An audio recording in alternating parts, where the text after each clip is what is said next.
बिस्मिल्लाहिर्रहमानिर्रहीम, अस्सलामुअलैकुम and a very good morning public. मैं आपको खुश आमदीद कहूँगी। मैं हूँ अरमला हसन। उम्मीद करते हैं आप बिल्कुल ठीक ठाक होंगे, आपकी सुबह अच्छी हुई होगी। बारिशें थोड़ी कम हो रही हैं, ये अच्छी बात है। लाहौर की मैं बात कर रही हूँ, लेकिन ओवरऑल मुल्क में जो ख़तरात हैं वो कुछ अच्छी खबरें नहीं आ रही हैं। दरियाए रावी की बात की जाए, दरियाए सतलुज की बात की जाए, जो कि ज़िंदगी का ज़रिया समझे जाते थे, आज ज़िंदगी के लिए ख़तरा बन चुके हैं। पंजाब एक बार फिर कुदरत के जो कह लें आजमाइश से के हवाले से एक्सपेक्ट कर रहा है। पीडीएम ने अलर्ट जारी किया है, ऊंचे दर्जे के सैलाब की पेशगोई की है और दिल दहला देने वाले अदादो शुमार भी सामने आए हैं और हालात अभी भी इतने पुरसकून नहीं हैं। भारत से जी मौसूल इतलात के मुताबिक जो फ़िरोज़पुर डाउन स्ट्रीम पर पानी ख़तरनाक हदों तक को छू चुका है और इस ख़तरनाक हद तक छूने के बाद जो सतलुज का बहाव है मुसलसल बढ़ रहा है और साथ ही बढ़ा है लाखों ज़िंदगियाँ निगल जाने का ख़तरा। डीजी पीडीएम में इरफान अली काठिया ने बताया कि अब तक 41,51,000 से ज़ायद इंसान इस आजमाइश का शिकार हो चुके हैं, जबकि घरों की बात की जाए तो 20 लाख से ज़ायद अफराद अपनों को छोड़ने का और अपने घरों से नकल मकानी करने के मामले में और साथ साथ महफूज मकामात की तलाश में निकल चुके हैं। गुजरात, मुल्तान वो इलाके हैं जहाँ ज़मीन पर कदम रखते अब डर लगता है और लोगों को जो आसमान से अगर बारिश या पानी बरसने की बात आए तो लोग परेशान हो रहे हैं और खौफ में मुब्तला हैं। आइंदा आने वाले जो 72 घंटे हैं नाजुक तरीन लम्हे बन चुके हैं। मज़ीद इस हवाले से क्या ख़तरात हैं? रावलपिंडी, मरी, गलियात, लाहौर, सियालकोट, मुल्तान, राजापुर शदीद बारिशों की वार्निंग जारी हो चुकी है। मानसून का ये जो स्पेल है 9 सितंबर तक जारी रहने का अंदेशा। और आज के प्रोग्राम में हमने सिर्फ स्टैटिस्टिक्स पे बात नहीं करनी है, हम कोशिश यही कर रहे हैं कि जो मसला इस वक्त है और किस तरह से हमने इसके सॉल्यूशंस की तरफ जाना है, क्योंकि विद ईच पासिंग ईयर चीज़ें वर्स्ट से वर्स्ट हो रही हैं। लेकिन ये जो अभी ताज़ा तरीन अपडेट्स हैं या जो अदाद शुमार हैं, इस हवाले से हम आपको डीजी पीडीएम का एक शॉर्ट सुनाते हैं, उसके बाद फिर गुफ्तगू के सिलसिले को आगे बढ़ाते हैं। आखिर में टोटल जो अब तक की डेथ्स हैं वो अनफॉर्चुनेटली कल से कुछ उसमें इजाफा हुआ है और अब तक टोटल 56 कीमती जानें पंजाब में 26 अगस्त से अब तक उनका नुकसान हो चुका हुआ है। और जो क्रिटिकल अगले 24 घंटे में डिस्ट्रिक्ट्स रह सकते हैं, स्टिल वो सिदनाई की वजह से हमारा खानेवाल, जंग और टोबा टेक सिंह और इसी तरह मुल्तान और इसके मुल्का जो इलाके हैं ये क्रिटिकल रहेंगे। जी, ये इलाके क्रिटिकल रहेंगे जो कि डीजीपीडीएम में बता रहे हैं। इस वक्त रिदा राशिद हमारे साथ मौजूद हैं, माहिर माहौलियात हैं, उनको हम खुश आमदीद कहेंगे और साथ साथ रफ़ीउल हक साहब हमारे साथ मौजूद हैं, इकोलॉजिस्ट हैं, उनको खुश आमदीद कहते हैं। थैंक यू वेरी मच, आप दोनों मेहमानों का बहुत शुक्रिया। रफ़ीउल हक साहब, मैं आपसे गुफ्तगू के सिलसिले का आगाज़ करूँगी। ये जो हम पैटर्न्स देख रहे हैं सैलाब के, बारिशों के और फिर जो हमने इस सारे मामले में देखा कि सारी चीज़ें एकदम से आई हैं, जो एक सिस्टम की डिस्टर्बेंस क्रिएट हुई है। आई रियली वांट कि आप इस पे कमेंट करें। देखें, अचानक आना जो है वो एक रिलेटिव टर्म है। अब हम इसके बारे में ज़्यादा तैयार नहीं थे, इग्नोरेंट थे। ये असल उसके पीछे जो उसका जो बैकग्राउंड है वो ये है, शायद हमारी तैयारी इतनी नहीं थी जितनी तबाही का ख़दशा था। तो इसलिए मामला जो है ना, ये दोनों में अगर तैयारी होती है तो यकीनन, लेकिन फिर भी मैं नाउम्मीद नहीं हूँ। मुझे उम्मीद इस बात की है कि शायद हम इससे कोई सबक सीखें, लेसन्स लर्न हो। जो इस वक्त ये वो वक्त नहीं है कि जब हम अपनी बहुत सारी चीज़ों को लकीरें पीटें और लायानी बहस में मुड़ जाएं, बल्कि हमें आगे की तरफ देखना है कि कितना कम से कम मुद्दत में हम उन लोगों को कि जिनके के बहुत ज़्यादा नुकसान हो चुका है उसकी बहाली और उनके ऐसी बहाली जो बाइज़्ज़त तौर पे हो वो मुमकिन हो सके। तो ये जो अचानक हुआ है, ये अब पिछले 10 साल से क्लाइमेट चेंज को लोग इसकी बीट बजा रहे थे, लेकिन शायद हम सीरियसली इसको सुन नहीं रहे थे, क्योंकि इदारों के दरमियान हम आहंगी होना बहुत ज़रूरी है। हम इदारे की बात करते हैं, हम आपस में जब मुख्तलिफ़ इंतज़ामी यूनिट्स में तकसीम हुए हैं, मुख्तलिफ़ सूबे की शक्ल में हैं, कहीं ज़िले इंतज़ामिया हैं, इनमें आपस में एक रब्त होने की ज़रूरत है। ये नहीं है कि भाई आज तुम पे बुरा वक्त आया तो मैं जो ना बैठ के जो है ना पकोड़े खाऊं। ये नामुनासिब सा रवैया होता है और इसमें नुकसान है हमारा ओवरऑल मुल्क का भी और कौम का भी।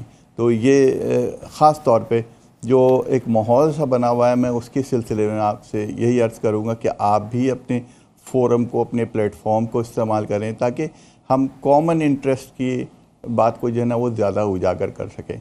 ये बात जानी भी है कि हमारी शायद तैयारी इतनी नहीं थी जितनी बड़ी मुसीबत हम पे आन पड़ी है। हमें उसके लिए जो है ना कुछ सोचने की ज़रूरत है कि हम इससे भी ज़्यादा मुकम्मल तौर पे तैयार हों ताकि हम उसका सही रिस्पॉन्स दे सकें और हमारे ये अमलाक का और ये 56 कीमती जानों का नुकसान, ये वाकई में बहुत बड़ा नुकसान है। उन 56 घरानों के बारे में सोचिए और बकिया जो हमारी जो इमलाक का नुकसान हो गया, वो कितना बड़ा नुकसान हुआ है, वो भी सोचने की बात है। वक्ती तौर पर एक झटका सा ज़रूर आया है, लेकिन ये झटका जो है वो मैं समझता हूँ कि बेहतर तरीके से मैनेज किया जा सकता है अगर हम इससे सबक सीखें। रिदा, हमने सबक नहीं सीखा। ये हम पिछले 2010 में देखें, 2021 में देखें और अब 2025 में देखें, ये वो क्लाइमेट चेंज और जो नेचर है हमें बार बार सिग्नल साइंस देती रही है कि आप you are doing something wrong, और हम कर रहे हैं। ऐसा नहीं है कि हम नहीं कर रहे, हम इम्पैक्ट तो आ रहा है क्लाइमेट चेंज का हम पे, बट इसमें हमारा कहीं ना कहीं कोई ना कोई ऐसी इन्वॉल्वमेंट ज़रूर मौजूद है जो कि हम नहीं कर पा रहे और जिससे हम सबक नहीं सीख रहे। क्योंकि पहले 2000 जो पहले सैलाब आया था उसने भी इस कदर तबाही मचाई थी और ये तो उससे ज़्यादा वर्स्ट है। जी बिल्कुल, आपकी बात सही है। हमारा पाकिस्तान का या फिर डेवलपिंग नेशंस जो है उनका मसला ये है कि हम लोग हमारे पास एक अपॉर्चुनिटी आती है, मेरे ख्याल से सैलाब आना या क्लाइमेट चेंज हमारे लिए एक अपॉर्चुनिटी अपनी पॉलिसीज़ को सीधा करने की, लेकिन हम उससे सीखते नहीं हैं। अगर आप 2010 में देखें, 2022 में देखें, शायद फ्लड्स की टाइप डिफरेंट हो सकती है, फ्लैश फ्लड्स आए, रिवराइन फ्लड्स आए, लेकिन आपकी जो उसकी रूट कॉजेज़ हैं या उसकी जो तबाही जो उसकी 10 गुना ज़्यादा हो रही है, उसके पीछे जो वजह है वो एक ही है और आपकी वो डेवलपमेंट का मॉडल है या आपकी अप्रोच है कि आपने किस तरह से क्राइसिस आता है उसको किस तरह से डील करना है। हमारी अप्रोच बहुत ज़्यादा रिएक्टिव है कि सैलाब आ गया अब क्या करना है। हम पिछले 10 साल से क्या कर रहे थे, पिछले 3 साल से हम क्या कर रहे थे जब 2022 के सैलाब आए थे, उसके बाद से हमारी हुकूमत ने क्या स्टेप्स लिए हैं, क्या स्टेप्स नहीं लिए, इस पर प्रॉपर उनकी अकाउंटेबिलिटी होनी चाहिए, वरना इस सैलाब से भी हम कुछ नहीं सीखेंगे। अगर अभी आगे देखें, आपके पास स्मॉग सीजन आ रहा है, हमारी क्या तैयारी है, कोई मौजूद नहीं है। जब आ जाएगा, लोगों की जानें जाएंगी, तो फिर हम इस पर बात करेंगे कि ओ अब आगे अब क्या करना है। तो जो हमारी अप्रोच है वो रिएक्टिव है, हमें इसको प्रोएक्टिव बनाना है। हमारा जो डेवलपमेंट मॉडल है जिसमें हम लोग नेचर की रिस्पेक्ट नहीं करते हैं, मेरा ख्याल से जो कुदरत का कानून है वो इंसान के कानून से बहुत पुराना है और उसकी इज्जत करना बहुत ज़रूरी है, क्योंकि जब आप उसके रास्ते में आएंगे तो फिर वो जितना खूबसूरत है वो उतना तबाही भी लेकर आ सकता है। तो उससे हमें सीखने की ज़रूरत है और उस लिहाज से हमें डेवलपमेंट करने की ज़रूरत है। हर चीज़ का सोल्यूशन एक नई डैम बना देना नहीं है, आपके पास बहुत सारे और नेचुरल सोल्यूशंस मौजूद हैं। तो मेरे ख्याल से the way we approach the crisis is important. जो पाकिस्तान ना पहले पाकिस्तान की अप्रोच थी ना अभी है, और अगर हम जेन्युइनली इससे अडेप्ट करना चाहते हैं, क्लाइमेट चेंज से या डिज़ास्टर को हम कम करना चाहते हैं, तबाही को कम करना चाहते हैं, तो हमें इस चीज़ से ज़रूर सीखना होगा। अच्छा रफ़ीउल हक साहब, ये तो बात अभी रिदा जो कर रही हैं कि ये गलतियां हैं जो हम सीख लें, लेकिन अब मसला ये है कि हम जिस सिस्टम की तरफ देख रहे हैं जिसमें हमारा जो एग्रीकल्चर लैंड है, लाइफ स्टॉक है, ये वो इलाके हैं जिन लोगों की ज़्यादातर जो आमदन है वो इन्हीं तरीक़ों से है, और ये एक एग्रीकल्चर लैंड के साथ साथ लोगों के मवेशी हैं और वो एक बहुत लग्जरियस लाइफ ऑलरेडी नहीं जी रहे, और उनको एक जगह से दूसरी जगह मुंतकिल करना और वापस उनके पास आने के लिए ठिकाना है या नहीं, वी नेवर नो। उनकी बहाली के लिए, उनको रिलोकेट करने के लिए, क्योंकि अभी भी हमने देखा है सैलाब की सूरत हाल में जहाँ पे वार्निंग्स या अलर्ट्स जारी किए गए, लोग अपने घर छोड़ने के लिए तैयार नहीं हैं और इट इज़ जस्टिफाइड समहाउ, कोई अपना घर क्यों छोड़ के जाए, लेकिन हमें उनके लिए भी तो अब कुछ सोचना है ना। बिल्कुल दुरुस्त फरमाया आपने। यकीनन एक फ्रैक्शन जो है वो उसका इफ़ेक्ट ही है, लेकिन अक्सर व बेशतर जो हैं वो लोग अपनी जगहों पे वापस जाते हैं। हमारे दहकान, इसमें एक अपॉर्चुनिटी है, रिदा ने बिल्कुल सही कहा, अपॉर्चुनिटी पॉलिसी के रिवीजन के हिसाब से है, लेकिन साथ साथ ये याद रखिए अभी की क्रॉप तो ख़राब हुई, लेकिन मैं अल्लाह की ज़ात से पुरुमीद हूँ कि हमें अगली 2 या 3 फसलें जो हैं वो बम्पर मिलने के इम्कानात हैं। क्या हमारी तैयारी है? हम गंदम का ज़ख़ीरा इधर से उधर ना कर दें, या हम चावल के ज़ख़ीरे को सही तरीके से इस्तेमाल करें, उसकी एक्सपोर्ट मार्केट के लिए जो है ना तमाम राह हमवार करें। ये तमाम चीज़ें जो है ना वो बर वक्त करने की हैं। ये ऐसा ना हो कि पता लगा कि इस कम्पिटिटिव दौर में हम उस अपॉर्चुनिटी को लूज़ कर दें। ये तमाम वो मॉडल हैं कि जिसमें रैपिड रिहेबिलिटेशन है। हाँ, वो लोग कि जो ऐसी जगहों पर मौजूद थे कि जिनकी रेवेन्यू रिकॉर्ड्स नहीं हैं, उनके लिए यकीनन बहुत दिक्कतें हैं और ज़्यादा मसाइल हैं। उन बेचारों ने इन्वेस्ट किया, कम फहमी में किया या सस्ते होने की वजह से किया, ये उनके लिए ज़्यादा मसाइल होंगे, क्योंकि उनको रीलोकेट करना बड़ा मुश्किल काम है।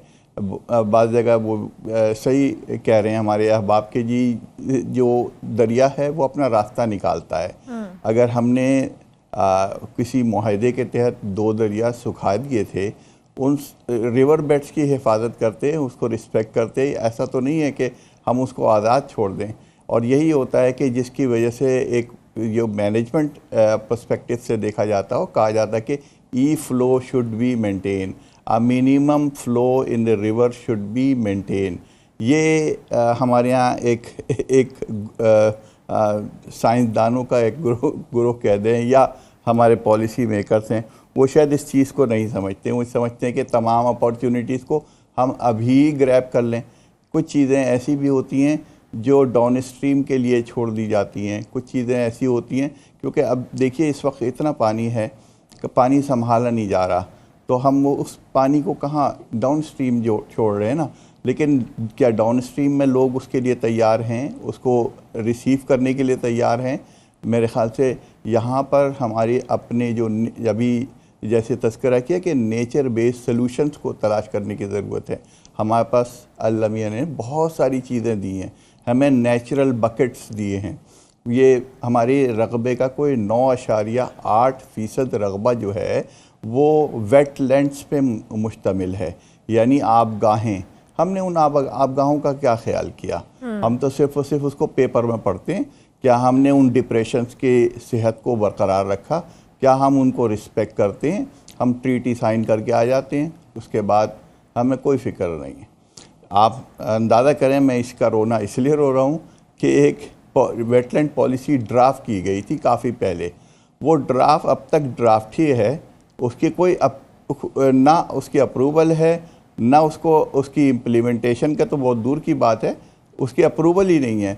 तो ये चीज़ बड़ी, अब अगर इस वक्त हमारे पास कोई गाइडलाइन होती, कोई पॉलिसी होती, तो हम उन वेटलैंड्स को तो एटलीस्ट हम प्रोटेक्ट कर सकते थे, जो इस वक्त सैलाब के पानी को ज़ख़ीरा करने का एक बहुत अच्छा रिसोर्स था। लेकिन मसला ये है कि हम हर उस इंटरवेंशंस पे जाते हैं जहाँ बैरूनी कर्जा हो, और जहाँ बैरूनी कर्जा हो वहाँ मामलात अच्छे नहीं होते। वहाँ मासेस को चीज़ें बहुत ट्रिकल डाउन करके मिलती हैं, और यही मुशाहिदे में आया है, और यहीं पर मसाइल जो है ना वो बहुत ज़्यादा पेचीदा होने शुरू हो जाते। तो चूँकि ये मामला कोई आइसोलेशन में नहीं होता, ये मिला हुआ है, हर एक चीज़ जो है वो दूसरे से मुंसलिक है। तो हमें इस बात को सोच लेना चाहिए कि हमारी एक कौमी सोच क्यों नहीं तैयार होती। हम उस वक्त हर वक्त बिल्कुल, मैं ख़ुद कहूँ, मैं जहाँ पे लोकेटेड हूँ तो अपनी आवाज़ को जो है मेढक की टर्राहट ही समझूंगा, क्योंकि जब कोई सुनने वाला ना हो तो लोग हम ख्याल ना हो और इतनी तकसीम हो, ख़ास तौर पे उस तबके में कि जो टेक्निकल चीज़ों को समझता है, तो वो मामला जो है ना फिर पायदारी की तरफ नहीं जाता, फिर मामला गड़बड़ी की तरफ जाता है। इसको ज़रा हिकमत अमली से रोकने की ज़रूरत है, ताकि हम ख्याल और हम ख्याल कौम पहले बन जाएं, उसके बाद हम एक दूसरे की तकालीफ को समझ पाएंगे। वरना पता लगा कि जी मुझे वही पकोड़े खाने वाली बात कि कोई डूब रहा है और दूसरी तरफ हम प्लेट में पकोड़े खाएं, तो ये चीज़ जो है वो बहुत ही नामुनासिब है और अननेचुरल है और जिंदा कामों की निशानी नहीं है।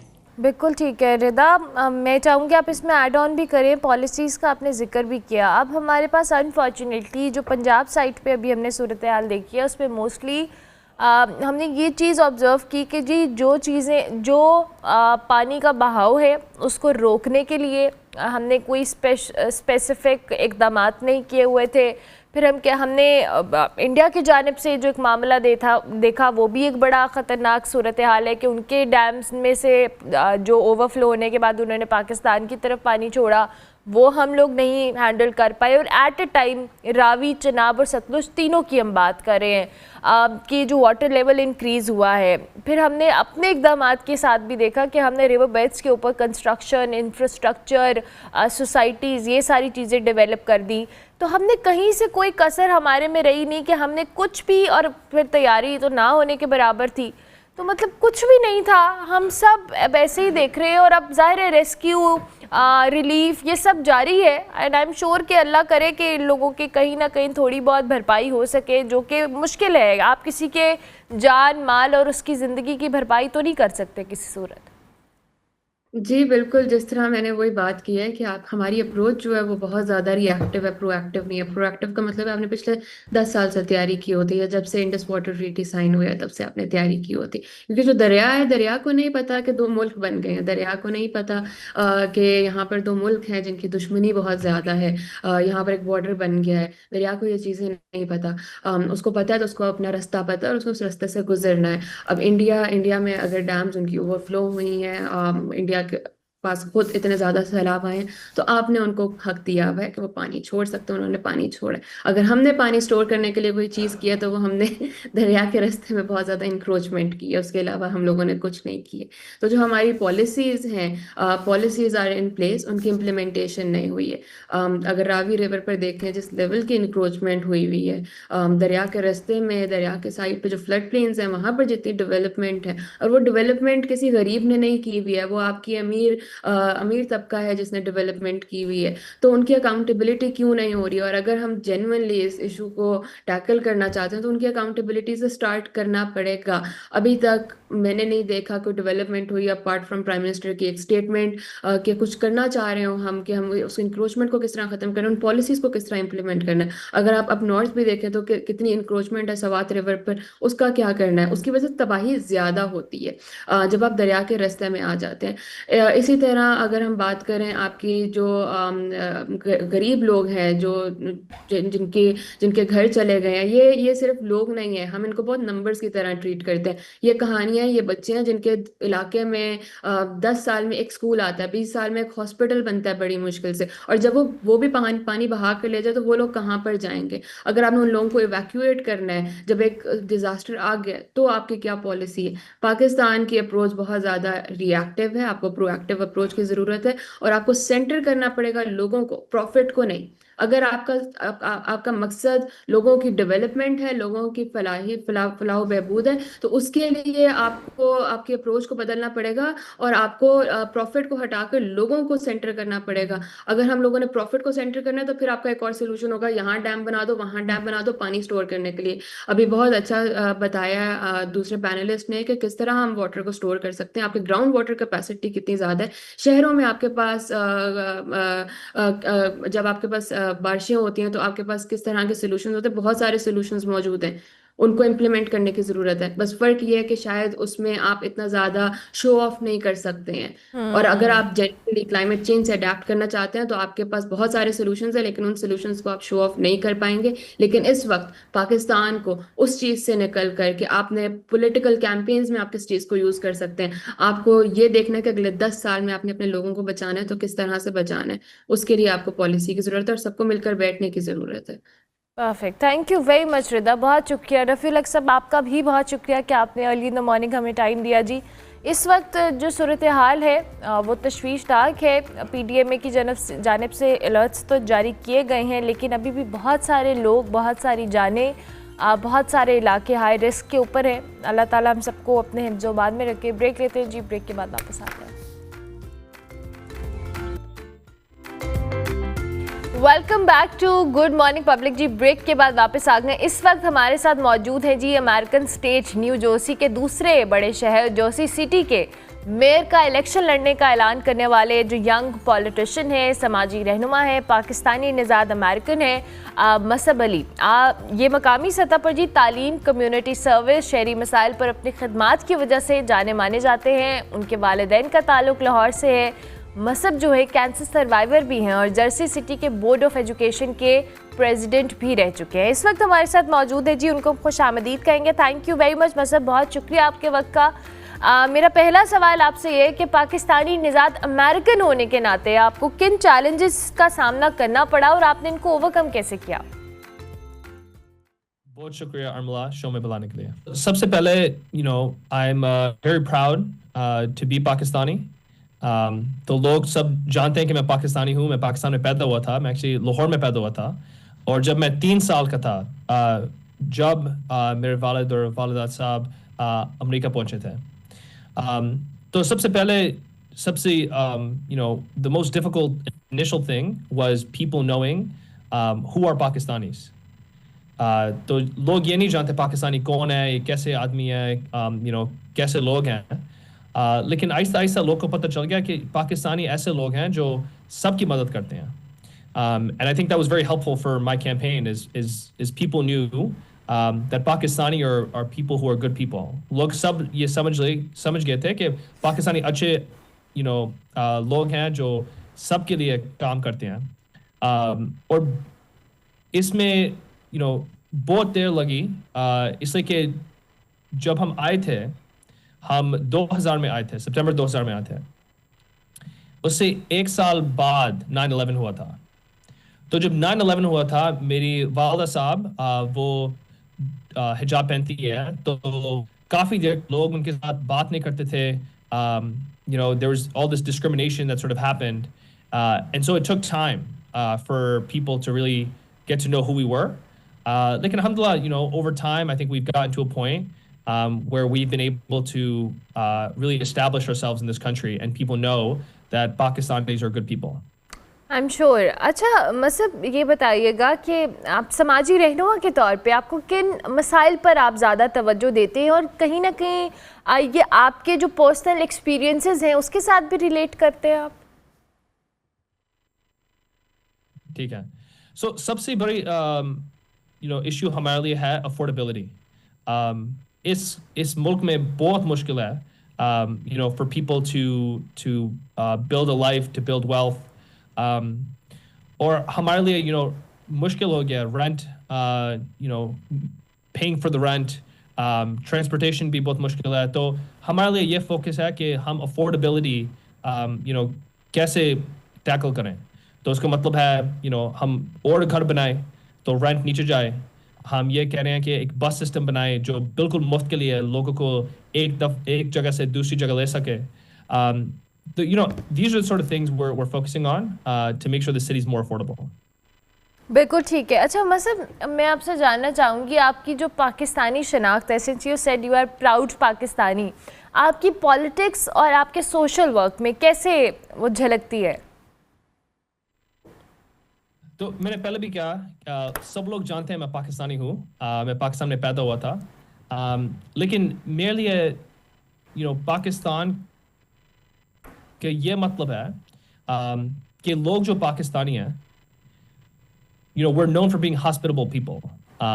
जो भी आए पाकिस्तान में, कोई भी दूसरे मुल्क से पाकिस्तान आए, उनको पता है कि ये जो लोग हैं पाकिस्तान के, वो सबको embrace करते हैं। They embrace all foreigners, they treat them well.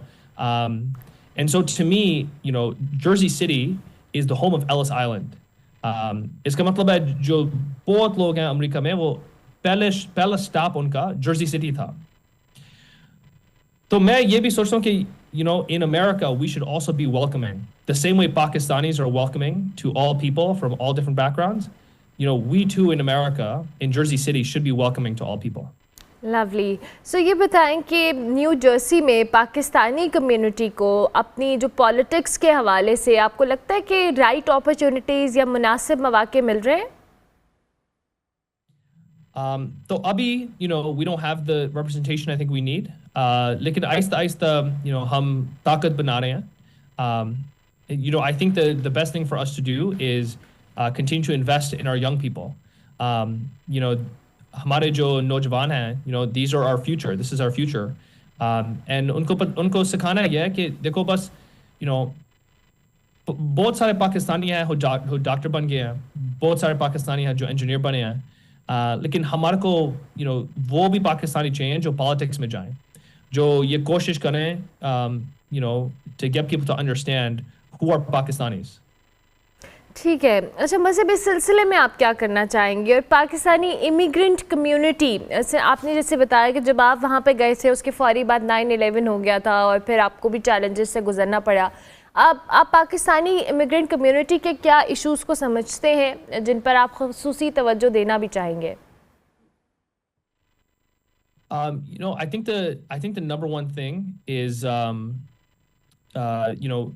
making sure that they can get good paying jobs and making sure that they can be assimilated into our country. मेरे को लगता है कभी-कभी जो पाकिस्तानी आते हैं, they don't understand, what are the best ways to be educated, what are the best ways to be involved. तो ज़्यादातर just अपनी community के अंदर रहते हैं और बाहर नहीं जाते हमारी community के अंदर से. तो हमारी सबसे बड़ी कोशिश ये है कि सबको पता चल जाए कि पाकिस्तानी को बस पाकिस्तानी के साथ नहीं रहना चाहिए. Pakistanis should be able to interact with all different communities. ज़बरदस्त. अच्छा, न्यू जर्सी के दूसरा बड़ा शहर है जिसमें आप मेयर के लिए इलेक्शन लड़ने जा रहे हैं. आपका कौन सा विजन है जो दूसरे कैंडिडेट से आपको जो केले मुनफरिद बनाता है? Yeah, for us, जब मैं जर्सी सिटी को देखता हूँ, मैं सोचता हूँ, this town has so much potential. Within this city, there's so much history. इस शहर में बहुत कुछ हुआ है, in American history. And I think that, the future of this city can really become an incredible place. And so I think about, making sure that the city is affordable, making sure that we have great education. और नौजवान के लिए मैं ये सोचता हूँ कि उनके ख्वाब जो हैं, to make their dreams bigger. I want young people in our city to be able to dream bigger, to be able to think that, like someone who looks like me, can win these big elections, that I too can win these elections. ज़बरदस्त. अच्छा, शहरी तरक्की हो, जो opportunities हैं, facilities हैं, उनको बेहतर बनाने के लिए आपने क्या प्लान रखा हुआ है? और ख़ास तौर पर अगर हम, जैसे आपने भी रिहाइश के हवाले से बात किया, तालीम है, सेहत है, इस तरह के डिपार्टमेंट से आपने क्या प्लान किया हुआ है? Yeah. So we have a lot of plans. I think education is a big thing for me. I went to public schools in Jersey City. So, I understand how the system operates. So सबसे पहले ये है कि, इस शहर में बहुत सारे jobs हैं, लेकिन जो लोग इधर रहते हैं, they don't get those jobs. So the question becomes, how do we make sure we can get those jobs? How do we make sure that they can be, they can have those opportunities? And the other thing for me is, in terms of urban development, like I think that we need to invest in small businesses.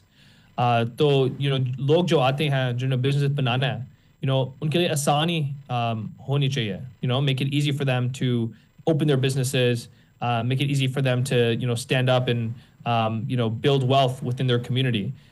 So for us, it's very important that we cut red tape for small businesses. उनके लिए आसानी बनाएं कि वो business चलाएं. And we also make it so that our education system provides opportunities for college, but also for jobs. Amazing. अच्छा, मतलब ये बताएं कि आपकी वो कौन सी पर्सनल जो कैंपेन है जो आपको मेयर बनने के लिए आगे मोटिवेट भी कर रही है? मैं ये सोचता हूँ कि हमारा जो this is our moment. कि it has taken such a long time for our community to get to this place. And now I think that, it's just our moment to step up. And it's our moment to lead, right? And we need leaders. हमको ये लोग चाहिए जो, ये काम कर रहे हैं अपने आप के लिए नहीं, लेकिन कम्युनिटी के लिए। तो मैं ये सोच रहा हूँ कि यार कौन आदमी आगे खड़े होएगा जो सबके लिए काम कर रहा है। And when I looked at the people, I just decided that this was our time to step up. वैसे मैं 9 साल से पॉलिटिक्स में हूँ। I started when I was 19. तो जब मैं 20 साल का था मैंने पहले इलेक्शन जीती थी। ज़बरदस्त। तो अच्छा, अगर अब मुझे ये बताएं मसब, अगर आप मेयर मुंतखब हो जाते हैं तो पहले आपने 100 डेज़ में आपने कौन कौन से 3 अहम काम हैं जो आपने अपना गोल सेट किया हुआ है कि आप वो सर अंजाम देंगे? The number one priority is a bus system. तो हम ये चाहते हैं कि एक fast and free bus establish करें जो लोगों को एक one part of the city to the other part of the city, it can sort of deliver them. And then the next thing is going to be changing our zoning that was going to allow people to build more housing and to build more affordable housing. और फिर हमारी तीसरी चीज़ जो है is really building a strong ties with our education system to make sure that our schools are well run and that they know that they have the support of City Hall. ज़बरदस्त, thank you very much मसब, बहुत शुक्रिया। अल्लाह करे कि आपके जो plans हैं या goals हैं आप उसमें कामयाब हो। मसब अली हमारे साथ मौजूद थे, पाकिस्तानी निज़ाद अमेरिकन है और जर्सी सिटी के लिए मेयर के इलेक्शन में पार्टिसिपेट करने जा रहे हैं। अपने विजन और गोल्स के हवाले से हमारे से बात कर रहे थे। अभी हम ब्रेक लेंगे, ब्रेक के बाद वापस आएंगे। आप देखते रहिए गुड मॉर्निंग पब्लिक। अस्सलाम वालेकुम, सुबह बखैर, गुड मॉर्निंग जी। तो नाज़रीन, आ गया है वो शाहकार जिसका बेसब्री से था इंतज़ार जी। तो मैं बिल्कुल बात कर रहा हूँ लाहौर में चलने वाली इलेक्ट्रिक ट्राम की। ये इलेक्ट्रिक ट्राम जो है वो शहर लाहौर में महकमा ट्रांसपोर्ट की जानिब से बताया जा रहा है कि फरवरी और मार्च में आपको लाहौर की सड़कों पर चलते हुए दिखाई देगी। ये ट्राम कैसी है और इसके अंदर क्या क्या फ़ीचर्स हैं, आइए आपको दिखाते हैं जी। बिल्कुल, मैं इस वक्त ट्राम के अंदर मौजूद हूँ।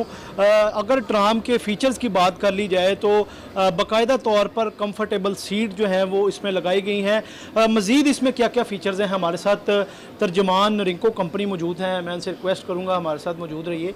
अच्छा, तो आप सबसे पहले मुझे ये बताइएगा कि एक तो ये ट्राम जिसका शहरियों को भी बड़ा बेसब्री से इंतज़ार है कि ये कब लाहौर की सड़क के ऊपर चलती हुई हमें दिखाई देगी। दूसरा मुझे ये बताइएगा कि इसमें आप एक तो फ़ीचर्स क्या क्या हैं और कब तक इसको जो है वो शहरियों में चला दिया जाएगा और शहरी इस पर सफ़र करेंगे। जी अस्सलाम वालेकुम जी, बहुत शुक्रिया आपका। बेसिकली ये super autonomous rapid transit system है और ये अभी फ़िलहाल यहाँ पर एक सेट मंगवाया गया है इसको एक ट्रायल बेस पर रन करवाने के लिए।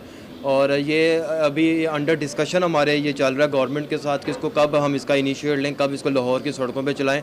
तो इनिशियली तौर पे जो सा अभी जो डिस्कशन के अंदर जो बात चल रही है वो 2026 में हम इंशाल्लाह इसको रन करवाएंगे रोड्स पे। और ये एक टोटली इलेक्ट्रिक ट्रेन है जिसमें इसमें ईंधन, डीज़ल, पेट्रोल का कोई लेना देना नहीं है। ये टोटली इको फ्रेंडली राइड रहेगी और एयर कंडीशनर राइड रहेगी। और आप देख सकते हैं कि हर डोर के ऊपर इसका एक डेस्टिनेशन पैनल लगाया गया है जो कि आपको ये साथ साथ अलार्मिंग देता रहेगा कि किस स्टेशन से आप इस टाइम निकले हैं और कौन सा आपका अराइवल स्टेशन है। तो ये साथ साथ आपको अनाउंसमेंट भी आती रहेगी और साथ साथ आपको दिखाई भी देगा। और ये जो है यहाँ पर कुछ सीट्स जो हैं हमने फोल्डेबल लगाई गई हैं यहाँ पर, ताकि अगर कोई व्हील चेयर पर पैसेंजर अगर राइड करना चाहे तो वो ईज़िली अपनी व्हील चेयर पार्क करके वो भी राइड कर सकता है। और यहाँ पर इस ट्रैम के अंदर एक टाइम में 250 से 300 बंदा एक टाइम पर ट्रैवल कर सकता है। और वही जो इसका मेन फीचर है वो यही है कि ये ट्रैकलेस ट्रेन है। इसके लिए आपको किसी किस्म की रेल पटरियों की या ट्रैक्स की या जंगले की बनाने की ज़रूरत नहीं है। इसमें टायर्स इंस्टॉल किए गए हैं जिसको हम अपनी रैंडम रोड्स के ऊपर इजीली ऑपरेट कर सकते हैं। अच्छा, मुझे ये दूसरा बताइएगा कि इसमें एक सबसे बड़ा फ़ीचर ये है कि ये दोनों तरफ से चल सकती है। इसके इस जानिब भी ड्राइवर बैठ सकता है और इस जानिब भी। तो इसके बारे में बताइएगा कि ये दोनों जानिब चलने वाली ट्रेन है। जी बिल्कुल, बेसिकली ये इसके टू साइडेड इसको ड्राइवर कॉकपिट दिया जाता है। इसको हम लेफ़्ट टू राइट या राइट टू लेफ़्ट दोनों तरफ में इसको हम इजीली ट्रैवल कर सकते हैं। लेकिन वही बात रही कि इसका जो टर्निंग रेडियस है वो 15 डायामीटर का है, और 15 डायामीटर्स का रेडियस कोई बहुत ज़्यादा नहीं होता, इसलिए हम इसको लाहौर की कंजस्टेड एरियाज़ में भी ईजीली ऑपरेट कर सकते हैं। तो इसलिए उम्मीद है कि हमें दोनों कॉकपिट्स यूज़ करने की ज़रूरत नहीं पड़ेगी, लेकिन फिर भी दोनों कॉकपिट सिस्टम अवेलेबल होते हैं, इसको हम किसी भी तरफ मूव करवा सकते हैं। अच्छा, लास्ट पे मुझे ये बताइएगा कि एक दफ़ा अगर इसकी चार्जिंग करते हैं तो एक चार्जिंग पे ये कितने किलोमीटर तय कर सकती है, और इसका जो ट्रैक है वो कितने किलोमीटर का है? बेसिकली इसको अगर हम चार्जिंग की बात करें तो 10 मिनट्स की चार्जिंग पे 25 किलोमीटर्स का इसमें डिस्टेंस इजीली कवर हो जाता है। और जो इसका ट्रैक फर्स्टली जो इनिशियली इसका जो ट्रैक डिसाइड किया गया वो लाहौर में ठोकर से लेकर हरबंसपुरे तक का डिसाइड किया गया। तो डेफिनेटली तौर पे ये जब चलेगी तो फिर इंशाल्लाह सबके सामने ही होगी।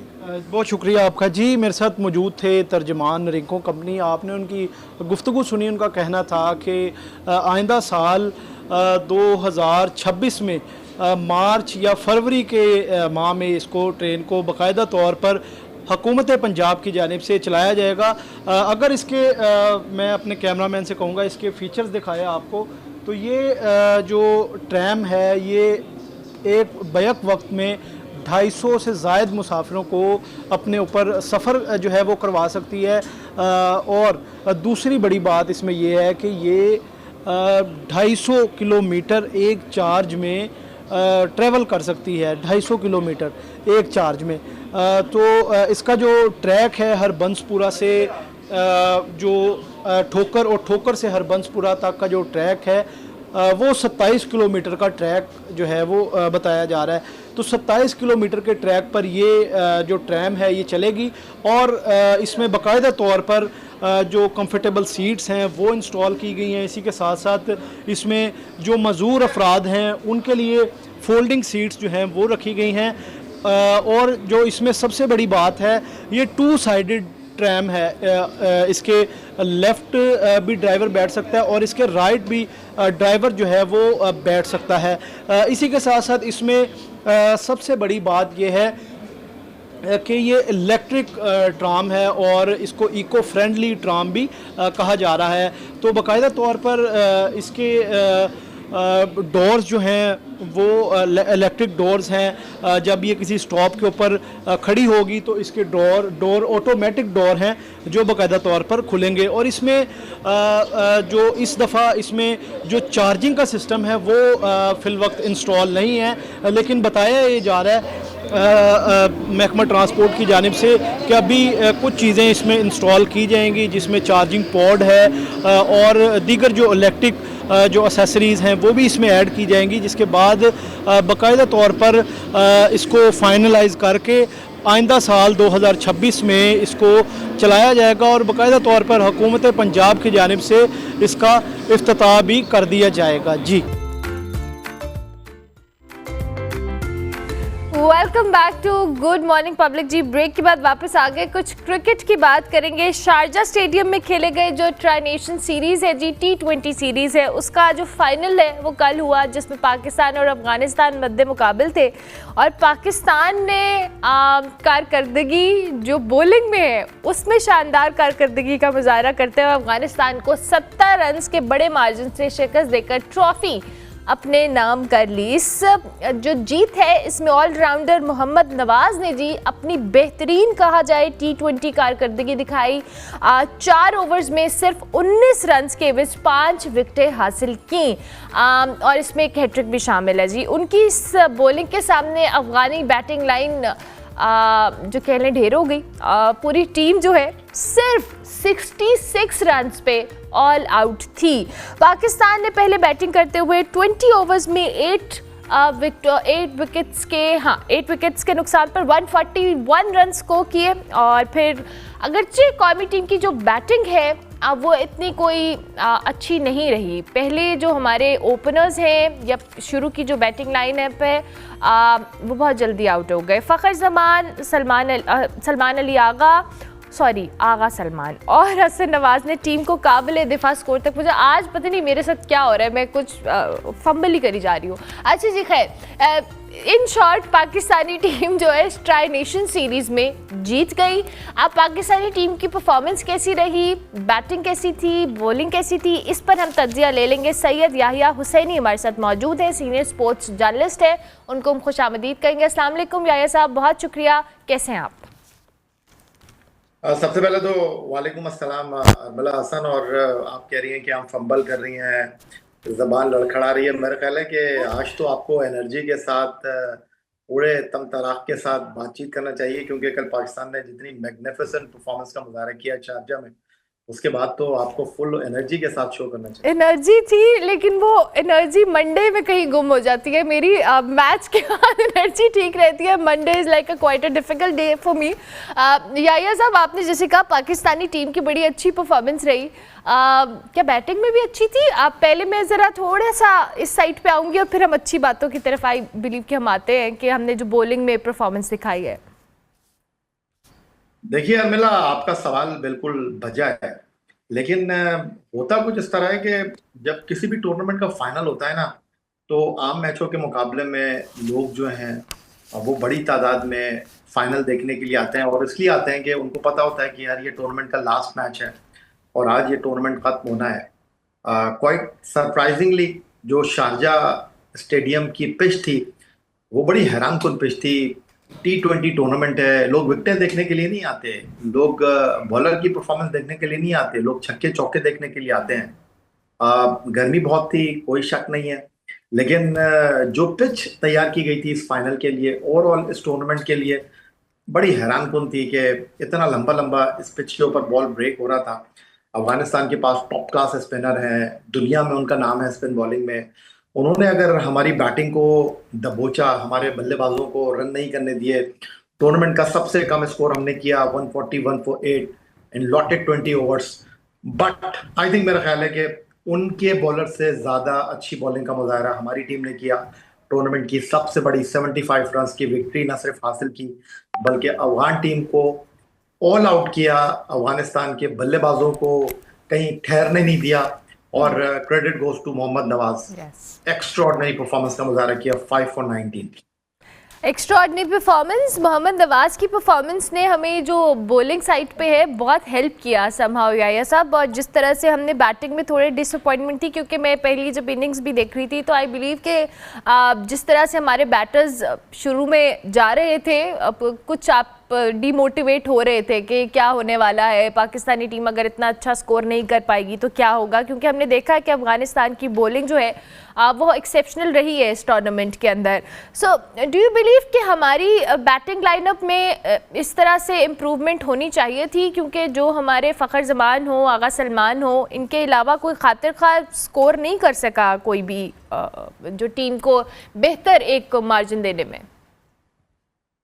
देखिए अरमिला, बहुत क्लियर चीज़ें होती हैं कि अच्छे लोग वो होते हैं, अच्छी कौमें वो होती हैं, अच्छी टीमें वो होती हैं जो कामयाबियों में भी अपनी खामियों को तलाश करें। आप बिल्कुल बजा फरमा रही हैं, पाकिस्तान टीम की जो बैटिंग लाइनअप है वल्नरेबल है। पाकिस्तान की बैटिंग लाइनअप जो है उसमें रिस्पॉन्सिबिलिटी का फुकदान है, और अंदाज़ा आप इस बात से लगा सकते हैं कि टूर्नामेंट के 5 मैचों में फ़खर जमान ने 155 रन स्कोर किए, 120 प्लस रन जो हैं वो नवाज के थे, और उसके बाद तीसरे बैटर कप्तान सलमान अली आगा थे जिन्होंने टूर्नामेंट में 100 से ज़्यादा रन स्कोर किए। पाकिस्तान का कोई और बैट्समैन 100 प्लस नहीं कर सका। लेकिन हकीकत यह है कि अगर हमारी बैटिंग लाइनअप वर्नरेबल थी, हमारी बैटिंग लाइनअप इस टूर्नामेंट में स्ट्रगल कर रही थी, हमारे बैट्समैन इस टूर्नामेंट में बड़ी इनिंग खेलने के लिए तगोदो में मसरूफ थे, बिल्कुल सेम सिचुएशन अफगानिस्तान की भी थी।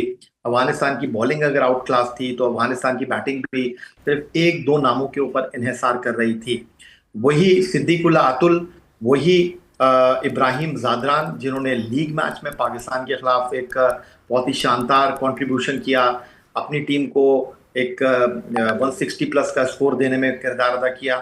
फाइनल में यही दोनों बल्लेबाज जो हैं वो पाकिस्तान के बॉलिंग के आगे ठहर नहीं सके, और उसकी बुनियादी वजह नर्व का गेम था, उसकी बुनियादी वजह फाइनल का प्रेशर था। पाकिस्तान के खिलाफ लीग मैच में वो टारगेट दे रहे थे, पाकिस्तान के खिलाफ फाइनल में वो टारगेट चेस कर रहे थे, और इसी वजह से वो पाकिस्तान के बॉलिंग के आगे बन नहीं बांध सके, और उनका जो बन था वो बिल्कुल किसी सैलाब के रेले के आगे बेबसी की तस्वीर बना रहा। और सिंगल हैंडेडली नवाज ने, अगर मैं कहूँ कि अफगानिस्तान की बैटिंग लाइनअप को उड़ा कर रख दिया। 6 गेंदों पर उन्होंने 4 रन देकर 4 विकेटें जो ली हैं, एक्स्ट्रॉर्डनरी। अगर आप बात करती हैं बैटिंग में, विकेट कीपर मोहम्मद हारिस को काफी तनकीद का सामना है। 39 बॉलें टूर्नामेंट में खेली, 33 रन स्कोर किए, बट जिस तरह उन्होंने इब्राहिम जादरान को नवाज की गेंद के ऊपर फाइनल में स्टंप किया, आई थिंक वो इस टूर्नामेंट के फाइनल का एक बहुत बड़ा मूवमेंट था। और हर खिलाड़ी ने अपना कंट्रीब्यूट किया। अगर सेमीफाइनल में रन नहीं कर सके तो बॉलिंग में उन्होंने कंट्रीब्यूट किया। ओवरऑल अगर आप देखें तो टूर्नामेंट में पाकिस्तान टीम की इस कामयाबी को जो है वो फुल मार्क्स देने चाहिए। खामियां हमारी अपनी जगह मौजूद हैं, बैटिंग लाइनअप के मसाइल अपनी जगह मौजूद हैं, लेकिन before the Asia cup I think big victory. Exactly, before the Asia cup ये हमारे लिए एक अच्छी जीत है और थोड़ी हौसला अफजाई के लिए भी काफ़ी है, I think as a nation, because somehow हम जब क्रिकेट लविंग नेशन अपने आप को कहते हैं तो हम क्रिकेट को बड़ा संजीदा लेते भी हैं इस मामले में कि जब पाकिस्तानी टीम मुसलसल हार रही हो या हमारी परफॉर्मेंस अच्छी ना हो तो दिल नहीं कर रहा होता कि आप मैच को उस तरह से फॉलो करें। बट आई बिलीव कि एशिया कप से पहले ये एक अच्छी जीत है। या ये सब एशिया कप आपने खुद भी जिक्र किया, अब हमारी तैयारी जाहिर है वो फॉर्मेट डिफरेंट होने वाला है या जो भी मामला होगा, इसमें हमारी जो टीम सिलेक्शन होगी, हमारे जो टीम का बैटिंग लाइनअप है, बॉलर्स हैं, इसमें चेंजेस के इम्कानात हैं आपको लगता है, और फिर किन खिलाड़ियों की जगह बनती है जिनको हम एशिया कप में आगे कैरी कर सकते हैं? माजी में ऐसा होता रहा है मिला कि पाकिस्तान की टीम जो है वो ऐलान कुछ होती थी, खेलती कुछ थी, लेकिन इस बार ऐसा होगा नहीं। और यही वो खिलाड़ी हैं जो आपको एशिया कप में भी पाकिस्तान का परचम बुलंद करते हुए दिखाई देंगे। यही खिलाड़ी हैं जो एशिया कप में पाकिस्तान टीम को रिप्रेजेंट करेंगे, क्योंकि अगर आपको याद हो तो पाकिस्तान क्रिकेट बोर्ड ने ट्राई सीरीज के साथ एशिया कप के लिए भी इसी 17 रुकनी टीम का ऐलान किया है, जो under the captaincy Salman Ali Agha आपको खेलती हुई दिखाई देगी। अब अहम पहलू यह है कि हमको इस बात को अंडरस्टैंड करना होगा, हमको इस बात को मानना पड़ेगा कि खेल में हार और जीत 2 बुनियादी अंसर होते हैं। इस टीम में खामियां मौजूद हैं, इस टीम में कॉम्बिनेशन को खिलाने का मसला दरपेश है, कोई शक व शुबे की गुंजाइश नहीं है। लोग बात कर रहे थे कि अफगानिस्तान के खिलाफ हमारी टीम जो है वो रेत की दीवार साबित होगी, और अगर फाइनल का फर्स्ट सेशन देखें तो हमारी बैटिंग लाइनअप ने तो बहुत मायूस किया, बट बॉलर्स ने फाइनल में पाकिस्तान टीम को जिताने में किरदार अदा किया। एक टीम कॉम्बिनेशन आपको दिखाई दिया। लेकिन अब फाइनल में जीतने के बाद आप एशिया कप में एक ऐसे टूर्नामेंट में जा रहे हैं जहां भारत, जो कि आईसीसी वर्ल्ड T20 का चैंपियन है, हमारे साथ एक ही ग्रुप में है। मेरा ख्याल है कि हमको मैच बाय मैच सोचना चाहिए, बहुत ज़्यादा लंबी प्लानिंग नहीं करनी चाहिए, बहुत ज़्यादा सोचना नहीं चाहिए कि जी एशिया कप हम जीतेंगे। खेल में हार जीत हो जाती है। अगर ये टीम लड़कर हारेगी, अगर ये टीम अच्छा परफॉर्म करेगी, अगर ये टीम ग्राउंड में आपको लड़ती हुई दिखाई देगी, आई थिंक नतीजा कुछ भी हो कोई बुरा नहीं माने। एग्जैक्टली अब ये कि हम हमेशा यही एक्सपेक्ट करते हैं कि आप खेलें, लेकिन लड़कर अगर आप जीत नहीं रहे तो एटलीस्ट हमें ग्राउंड के अंदर एक अच्छा कंपटीशन, एक अच्छी क्रिकेट देखने को मिले। या ये सब ये जो आपने भी बात की है कि हम एशिया कप में हमें बड़ी टीम्स के साथ भी कम्पीट करना है और उसके लिए स्ट्रैटेजी, तैयारी बड़ी मुख्तलिफ होनी चाहिए। मैं हमेशा जो भी एनालिस्ट या जर्नलिस्ट मेरे पास आते हैं, मैं एक सवाल ज़रूर करती हूँ कि पहले जो प्री मैच प्रिपरेशन होती है या डिसीजंस होते हैं वो तो अपनी जगह मौजूद होते हैं, लेकिन ऑन ग्राउंड भी बड़े समटाइम्स कैप्टन के ऊपर बड़ी रिस्पॉन्सिबिलिटी होती है कि उसको कुछ हार्श डिसीजंस और सेंसिबल डिसीजंस लेने होते हैं कि हमने कैसे कैरी करना है टीम को। ये समहाउ माजी के अंदर हमारे एक्सपीरियंसेस इस मामले में कुछ इतने अच्छे नहीं रहे हैं। ऑन ग्राउंड सूरत हाल कभी कभी हमसे टैकल नहीं हो पाती है। डू यू बिलीव कि इसमें हमें अपनी ज़्यादा वर्किंग करनी पड़ेगी? मतलब देखिए, अल्लामा इकबाल ने कहा था कि खुदी को कर बुलंद इतना कि हर तकदीर से पहले खुदा बंदे से खुद पूछे बता तेरी रजा क्या है। मैच से पहले आप जो भी प्लान करते हैं, कोच के साथ बैठकर ड्राइंग बोर्ड के ऊपर जो भी ड्राइंग बनाते हैं कि हमने ये करना है, हमारा प्लान ए ये है, ये नाकाम हो गया तो प्लान बी पे जाएंगे, ये नाकाम हो गया तो प्लान 3 पे जाएंगे। लेकिन जब आप रोप के अंदर चले जाते हैं ना तो वहाँ कोचिंग खत्म हो जाती है। रोप के अंदर सिर्फ कप्तान और कप्तानी भी वहाँ खत्म हो जाती है जब कोई बैट्समैन स्ट्राइक लेता है, जब कोई बॉलर बॉल डालने के लिए जाता है। ऑल डिपेंड उनकी परफॉर्मेंस के ऊपर। तो सबको अपनी जिम्मेदारी को अदा करना पड़ेगा। और प्लानिंग तो खुद सब बहुत कुछ लोग करते हैं, लेकिन जो बेस्ट प्लानर है वो तो ऊपर बैठा हुआ है। दिलों में क्या है, नीयत क्या है, ये तो आप किसी के दिल में झांक कर देख नहीं सकते। लेकिन एक्शन जो है वो बहुत सारी चीज़ों को जो है वो एक्सप्लेन कर देता है। आई थिंक कि इस टीम को इस ट्राई सीरीज की जीत के बाद जो एक डायरेक्शन मिली है, जो अपने ऊपर यकीन मिला है, जो अपने ऊपर एतमाद मिला है, वो आपको एशिया कप में दिखाई देगा। और मैं दोबारा से आपसे यही कहूँगा कि बहुत ज़्यादा लंबी प्लानिंग की ज़रूरत नहीं है। हमारी टीम में कुछ तब्दीलियों की ज़रूरत है, कुछ चॉप एंड चेंजेस की ज़रूरत है। माइक हैसन के आने के बाद जो सबसे बड़ी डेवलपमेंट पाकिस्तान क्रिकेट में मुझे दिखाई दे रही है वो ये है कि हम किसी एक सिंगल प्लेयर के ऊपर इन्हिसार नहीं कर रहे, हम नामों के ऊपर भरोसा नहीं कर रहे, हम स्टार की तरफ नहीं देख रहे। फाइनल में कल आप देखिए, हारिस रऊफ बाउंड्री लाइन पर बैठे हुए थे। हारिस रऊफ दुनिया के तेज तरीन बॉलर हैं, Haris Rauf leading wicket taker हैं, लेकिन कल टीम को उनकी जरूरत नहीं थी तो नाम पे आप नहीं गए। माजी में ऐसा नहीं हुआ है, माजी पे हम नामों पर खेलते रहे। माजी में हमारी टीम जो है वो नाम निहाद स्टार के ऊपर जो है वो रिलाय करती रही है और नतीजा आपके सामने है। देखिए, दो टीमें मैदान में उतरती हैं, एक जीतती है, एक हारती है। तो आई थिंक मेरा ख्याल है कि कल अफगानिस्तान ने फर्स्ट हाफ में बहुत अच्छा परफॉर्म किया, सेकेंड हाफ में हमने नेले पर दहला किया। तो पाकिस्तान क्रिकेट टीम से अच्छे की उम्मीद है और इंडिया की टीम अच्छी टीम है, स्ट्रॉन्ग टीम है, उनके पास भी अच्छे प्लेयर हैं। उसके अलावा श्रीलंका है, बांग्लादेश है। हाल ही में हम 6 मैच उनके साथ खेले हैं, उनके साथ हम 4 जीते हैं, 2 हारे हैं। अफगानिस्तान की टीम को आपने देख लिया है। तो जो ग्राउंड में राइट ऑन क्या कहेंगे कि टाइम अच्छे फैसले करेगा, अच्छा परफॉर्म करेगा, जीत उसी को मिलेगी इंशाल्लाह। और अल्लाह करे कि पाकिस्तानी टीम जो है अच्छा परफॉर्म करे, अच्छे डिसीजंस ले। वी रियली वांट कि हम एशिया कप में जो एक कंपटीशन है, एक अच्छी क्रिकेट खेलें और जो डिसअपॉइंटमेंट कहीं ना कहीं फैंस के अंदर है वो ख़त्म हो जाए। Thank you very much Yaya साहब, बहुत शुक्रिया। Syed Yaya Husaini senior sports journalist हमारे साथ मौजूद थे जी। पाकिस्तान अफगानिस्तान का कल जो फाइनल हुआ ट्राई नेशन सीरीज़ पे, उस पर अपना ताजिया दे रहे थे। और एशिया कप उनके मुताबिक जी पाकिस्तानी टीम के लिए बड़ा अच्छा चांस है इस ट्राई नेशन सीरीज़ के बाद अपनी गलतियों को ठीक करने का, एक मोमेंटम बिल्ड होने का। हम ब्रेक लेंगे, ब्रेक के बाद वापस आएंगे।